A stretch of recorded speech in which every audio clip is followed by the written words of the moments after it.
Iran और America की बातचीत लगभग फेल हो चुकी है, क्योंकि अमेरिका चतुर चालाकी कर रहा है। अमेरिका ने तमाम अपनी शर्तें बदल दी हैं और शर्तें उसने ऐसी रखी हैं जो ईरान किसी भी हालत में मान नहीं सकता। कुछ शर्तें यूं हैं कि ईरान की जो न्यूक्लियर 3 साइट्स हैं, जैसे फर्दो, नतंज, इस्फहान, ये तीनों न्यूक्लियर साइट ईरान को खुद डिस्ट्रॉय, खुद तबाह करनी होगी। ये अमेरिका की डिमांड है। और सारा एनरिच यूरेनियम, जितना भी यूरेनियम उसके पास है, सब वो किसी और को ना दे, वो अमेरिका को ही दे, हमको दे, हमको। ये अमेरिका का, आप समझ रहे हैं, रोजे से हूं इसलिए बक नहीं पा रहा हूं, लेकिन आप समझ सकते हैं। इसके बाद जो और बड़ी शर्त है कि एक तो यूरेनियम हमें सारा दे दे, और उसके बाद कयामत तक, जब तक ईरान बाकी है, तब तक यूरेनियम कभी एनरिचमेंट ना करे, कभी यूरेनियम बनाए ही ना। अब आगे सुनिए, ईरान इन तमाम चीजों पर राजी भी हो जाए तो ईरान की डिमांड तो ये होगी ना, हम पर लगी हुई तमाम पाबंदियों को हटाओ। ये सब कुछ करने के बाद भी अगर ईरान अमेरिका की तमाम शर्तें मान लेता है, तब भी ईरान पे से सारी पाबंदी अमेरिका नहीं हटाएगा। अमेरिका सिर्फ कुछ लिमिटेड पाबंदी हटाएगा। ये खुद अमेरिका ने क्लियर कर दिया है। तो ये तमाम चीजें सुनने के बाद एक अनपढ़ गवार भी कह सकता है कि ईरान और अमेरिका की बातचीत फेल हो चुकी है, क्योंकि अगर अब अमेरिका की तमाम बातें ईरान मान जाए तो फिर भाई नाक तो गई ईरान की। ये बात बिल्कुल क्लियर है मेरे दोस्तों। पहले ही ये शर्त सुनने के बाद जो रिएक्शन ईरान की तरफ से आ रहा है, ईरान मना कर रहा है। ईरान इन शर्तों को मानने से साफ साफ इनकार करना शुरू कर चुका है। हालांकि बातचीत अभी चल रही है। वहीं ईरान ने जो प्रपोजल दिया था, ईरान ने जो अमेरिका को प्रपोजल दिया था बंद लिफाफे में ओमान के जरिए, भाई उस प्रपोजल से अमेरिकी ऑफिशियल डिसअपॉइंट हैं, नाखुश हैं। जिसके बाद डोनाल्ड ट्रंप ने अपनी वो जो शर्तें मैंने गिनाई, वो शर्तें रखी, जिस पर ईरान ने भी मना कर दिया। तो कुल मिलाकर बातचीत बिल्कुल फेल होती नजर आ रही है। कुल मिलाकर तीसरे राउंड की भी बातचीत अब खत्म हो चुकी है। अब चौथे राउंड की बातचीत अगले हफ्ते होगी, और अगले हफ्ते तक अमेरिका या इजराइल हमला कर दे, ये भी हो सकता है। ये बात मैं इसलिए कह रहा हूं कि अमेरिका ने बातचीत होने के बावजूद F-15 advance fighter jet middle east में और भेजे हैं। 306 पहले से हैं और अब वो और भेज रहा है। अल्लाह तूने ईरान को ये कौन सी ताकत दे रखी है कि जो अपने आप को सुप्रीम समझता है, वो अपनी पूरी ताकत उस एक सो कॉल्ड कमजोर ईरान के आगे पूरी ताकत बिछा रहा है। कौन सी ताकत है ईरान के पास? मेरे ख्याल से ईमान की ताकत, जो अंग्रेजों के पास, जाहिलों के पास, एप्स्टीन फाइल में जिनका नाम आए, उन शैतानों के पास नहीं है। बात पसंद आए तो लाइक करिएगा इस वीडियो को और शेयर कीजिएगा।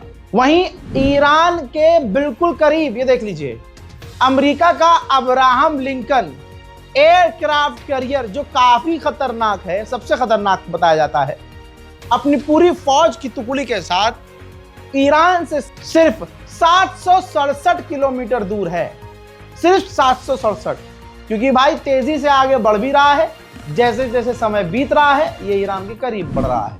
ईरान की इस महिला को देखिए, जो प्रोफेसर थी फ्रांस में, इन्होंने इजराइल के बारे में सच बोल दिया और कह दिया कि इजराइल जेनोसाइड कर रहा है, इजराइल एक टेरर स्टेट है।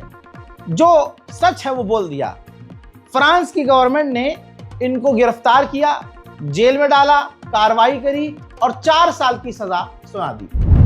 उधर ईरान भी दूध का धुला नहीं है, अपने नुकसान को वो बता नहीं रहा है।